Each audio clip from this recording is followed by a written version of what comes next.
আসসালামু আলাইকুম। আজকে ক্রিস্টাল ফিল্ড তত্ত্ব ক্রিস্টাল ফিল্ড তত্ত্ব নামে খুবই গুরুত্বপূর্ণ একটা তত্ত্ব সম্পর্কে আমরা জানবো। এই তত্ত্ব ব্যাখ্যা করে যে কিভাবে জটিল আয়ন বা জটিল যৌগ তৈরি হয়, যেটা তোমাদের এই থিসিস সিলেবাসে সম্পূর্ণ নতুন একটা ব্যাপার। এটা আগের ক্লাসে তোমরা একেবারেই পড়ে আসোনি। তবে আগের ক্লাসে তোমরা যেটা পড়ে এসেছো 9-10-এ, যে ডি সাবশেলে বা ডি উপপর্যায়ে 5টা করে অরবিটাল থাকে। একটা হচ্ছে d y z, d x z, d x y, d x square y square এবং ডি জেড স্কোয়ার। এখানে এই অরবিটাল দিকে একটু খেয়াল করো। এটা কিন্তু এই যে d x square y square, আমরা অনেক সময় এটাকে ভুল উচ্চারণ করি যে d x square minus y square, কিন্তু এই মাঝের এই চিহ্নটা কিন্তু কোনো বিয়োগের চিহ্ন না, বরং এটা হচ্ছে একটা হাইফেন। তো এই অরবিটালটা সঠিক উচ্চারণ হচ্ছে d x square y square. D x square minus y square কিন্তু ভুল উচ্চারণ, এটা তোমরা খেয়াল রাখবে। তো যাই হোক, তোমরা স্ক্রিনের মাঝ বরাবর দেখতে পাচ্ছ যে Fe2+ নামে একটা আয়নের এই 3D অরবিটালে কিভাবে ইলেকট্রনগুলো থাকে সেটা আমি এখানে একটু দেখানোর চেষ্টা করেছি। তোমরা জানো যে Fe2+ এর 3D উপপর্যায়ে 6টা ইলেকট্রন থাকে এবং সেই 6টা ইলেকট্রনগুলো ঠিক এভাবে বিন্যস্ত থাকে। এখন এই 3D উপপর্যায়ে যে 5টা অরবিটাল আছে, এই YZ, ZX, XY, X square y square এবং Z স্কোয়ার, প্রত্যেকটা অরবিটালে কিন্তু সমশক্তি সম্পন্ন, অর্থাৎ এই 5টা অরবিটালে কিন্তু সমশক্তি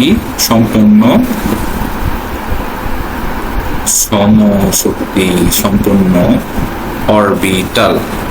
এদের মধ্যে কিন্তু স্বাভাবিক অবস্থায় শক্তির কোনো তফাৎ থাকে না। এই জন্য এই সমশক্তি সম্পন্ন অরবিটালগুলোকে ইংরেজিতে বলা হয় হচ্ছে ডিজেনারেট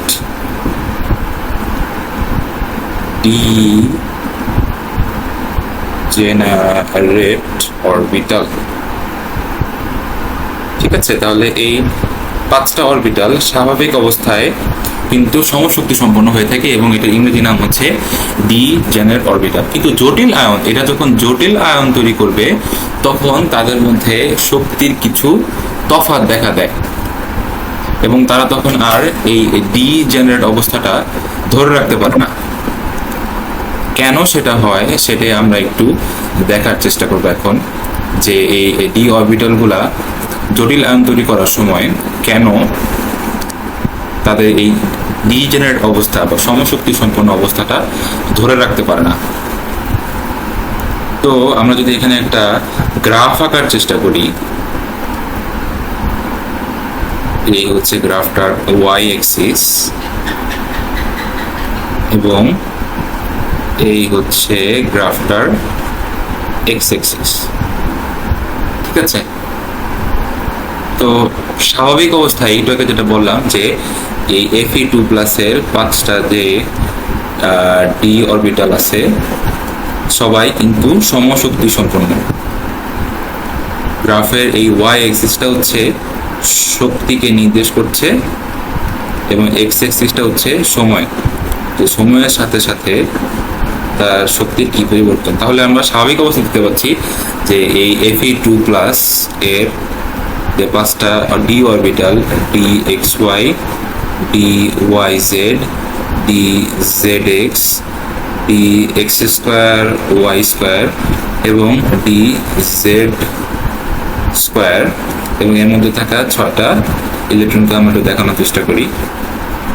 এই 6টা ইলেকট্রন বিশিষ্ট ডি অরবিটালগুলো কিন্তু সবাই একই শক্তির পর্যায়ে আছে, কিন্তু এই জটিল আয়ন তৈরি করার সময় এই Fe2+ এর সাথে লিগ্যান্ড নামক একটা বস্তু মিথস্ক্রিয়া করবে। তো লিগ্যান্ড ব্যাপারটা কি? লিগ্যান্ড হচ্ছে মুক্ত জোড়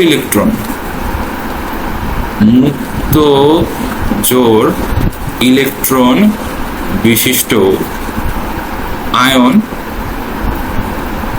আয়ন বা যৌগ। উদাহরণ কি হতে পারে? এই লিগ্যান্ডের বিভিন্ন রকম লিগ্যান্ড থাকতে পারে, যেমন পানি। এখানে তোমরা জানো যে অক্সিজেন এই পরমাণুর মধ্যে 2টা মুক্তজোড় ইলেকট্রন থাকে। তারপর সায়ানাইড, এখানে নাইট্রোজেনের মাঝে মুক্তজোড় ইলেকট্রন থাকে। তারপরে ক্লোরাইড আয়ন, এরকম বিভিন্ন মুক্তজোড় ইলেকট্রন বিশিষ্ট আয়ন, যেমন এই সায়ানাইড এবং ক্লোরাইড, এগুলো হচ্ছে আয়ন।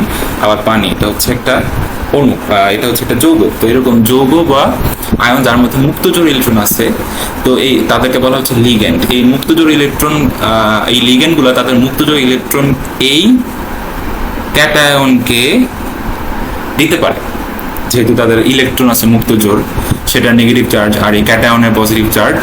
তো তাদের মধ্যে এক ধরনের অবশ্যই আকর্ষণ থাকে। তো লিগেন্ডগুলো তাদের সেই মুক্তজোড় ইলেকট্রনটা এই Fe2+ কে দিতে পারে।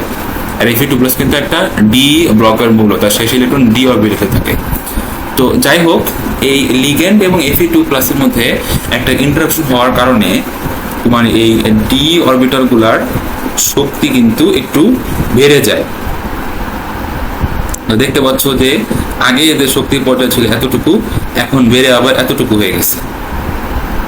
এই 5টা d orbital, DXY, DYZ, DZX, DX²Y², আর হচ্ছে DZ²। আবারও ইলেকট্রনগুলো আমরা পেকে ফেলি। তো খেয়াল করো যে শক্তি কিন্তু এই লিগ্যান্ডের মুক্তজোড় ইলেকট্রন দেওয়ার কারণে, এই লিগ্যান্ড যে মুক্তজোড় ইলেকট্রনগুলো দিচ্ছে, সেই মুক্তজোড় ইলেকট্রনগুলা কিন্তু Fe2+ থাকা ইলেকট্রনগুলোকে বিকর্ষণ করে। তো এই বিকর্ষণ করার কারণেই হচ্ছে ডি অরবিটালগুলা সবগুলো শক্তি বেড়ে গেল। তো আসলে এই পর্যায়ে আমরা যেটা দেখতেছি যে ডি অরবিটালগুলোর শক্তি একটু বেড়ে গেছে, এটা কিন্তু একটা আনুমানিক পরিস্থিতি। আসলে কিন্তু ডি অরবিটালগুলার সবগুলা অরবিটাল, অর্থাৎ DXY, YZ, ZX, X², Y² এবং Z² সবগুলো অরবিটালে এভাবে সমানভাবে শক্তি বাড়ে না। এটা হচ্ছে একটা আনুমানিক পরিস্থিতি, আনুমানিক অবস্থা। তোমাদের বইয়ে যে গ্রাফটা দেওয়া আছে সেখানে কিন্তু এই যে মাঝের অবস্থাটা যেহেতু একটা আনুমানিক অবস্থা, সে কথাটা বলা নাই। বুঝতে পেরেছ? কিন্তু তাহলে এটা যদি একটা আনুমানিক অবস্থা হয়, তাহলে আসলে কি হয়ে থাকে? যেটা হয় যে এই 5টা অরবিটালের মধ্যে 2টা অরবিটালের শক্তি একটু বেশি বেড়ে যায় এবং বাকি 3টা অরবিটালের শক্তি একটু কম থাকে। কোন কোন অরবিটালগুলোর শক্তি বেড়ে যায়? DX²Y² এবং DZ², এই 2টা অরবিটালের শক্তি একটু বেড়ে যায়। আবার DXY, DYZ এবং DZX, এই 3টা অরবিটালের শক্তি আবার একটু কমে যায়। তো এই 2টা যে একটু DX²Y² এবং DZ² এবং DXY, YZ এবং ZX, এদের যে একটু কমে গেল, তো এটার একটু বাড়া এবং এটা একটু কমা, 2টার এন্ড রেজাল্ট হচ্ছে যে এই এতটুকু শক্তির পার্থক্য। ঠিক আছে, যে এটা একটু এই X², Y², Z² এই 2টা অরবিটাল শক্তি একটু বেড়ে গেছে, আবার DXY, YZ, ZX এদের শক্তি একটু কমে গেছে। তো 2টার গড় করলে দেখা যাচ্ছে যে 5টা অরবিটালেরই শুরুর দিকে যতটুকু শক্তি ছিল, যেমন এই যে এখানে যতটুকু শক্তি ছিল তার চেয়ে একটু বেড়ে গেছে সব 5টা অরবিটালের শক্তি। আবার এখানে দেখা যাচ্ছে যে এই 5টা ডি অরবিটালের মধ্যে DX², Y² আবার DZ² এবং DXY, DYZ, ZX এরা সবাই কিন্তু সমান শক্তিতে নাই। 2টা শক্তি একটু বেড়ে গেছে, আবার বাকি 3টা শক্তি একটু কমে গেছে। তো এই যে অবস্থা, যেখানে কিছু অরবিটালগুলোর মধ্যে এখন আর সমশক্তি নাই। ঠিক আছে, এই 5টা অরবিটালের মধ্যে এখন কিন্তু আর সমশক্তি নাই। এই সমশক্তি অবস্থাটাতে চলে গেছে, এই নতুন অবস্থাটাকে বলা হচ্ছে নন ডিজেনারেট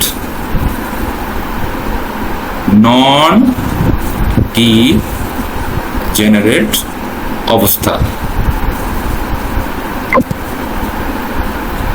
তাহলে এই নন ডিজেনারেট অবস্থার মধ্যে এই যে তোমার 2 সেট অরবিটালের মধ্যে একটা শক্তির পার্থক্য তৈরি হলো না, এই শক্তির পার্থক্যটাকে আমরা বলি হচ্ছে ক্রিস্টাল ফিল্ড। সংক্ষেপে আমি CF লিখলাম, ক্রিস্টাল ফিল্ড। সিতে ক্রিস্টাল, এফতে ফিল্ড, বিভক্তিকরণ। ক্রিস্টাল ফিল্ড বিভক্তিকরণ শক্তি। তো এখানে যেহেতু এই শক্তির পার্থক্যটা হচ্ছে তোমার এই লিগ্যান্ড থেকে আসা এই মুক্তজোড় ইলেকট্রনগুলোর কারণে। তো যত শক্তিশালী লিগ্যান্ড আমি ব্যবহার করব এই জটিল আয়ন তৈরি করার ক্ষেত্রে, ততই এই বিভক্তিকরণ শক্তির মানটা বেশি হবে। বুঝতে পেরেছো? আবার এখানে আরেকটা ব্যাপার থাকে যে দেখো, এই ডিজেনারেট অবস্থায় বা সমশক্তি সম্পন্ন অবস্থায় কিন্তু ইলেকট্রনগুলো তোমার ভুন্ডের নিয়ম মেনে এইভাবে বিন্যস্ত হয়েছে। তো প্রথমে 5টা ডি অরবিটালে একটা একটা করে, অর্থাৎ অযুগ্ম ইলেকট্রন, তারপরে 6 নম্বর ইলেকট্রনটা যুগ্ম অবস্থায় বিপরীত স্পিন বিশিষ্ট এই ডি এক্স ওয়াই অরবিটালে স্থান করে নিয়েছে। কিন্তু নন ডিজেনারেট অবস্থায় দেখো, এই d x y, y z এবং জেড এক্স এই অরবিটালগুলোর শক্তি কিন্তু অনেক কম। আবার d x square y square এবং ডি জেড স্কোয়ার অরবিটাল, এই দুইটা অরবিটালের শক্তি কিন্তু বেড়ে গেছে অনেক। যার কারণে যেটা হয় যে এই 6টা ইলেকট্রন সবার আগে এই 3টা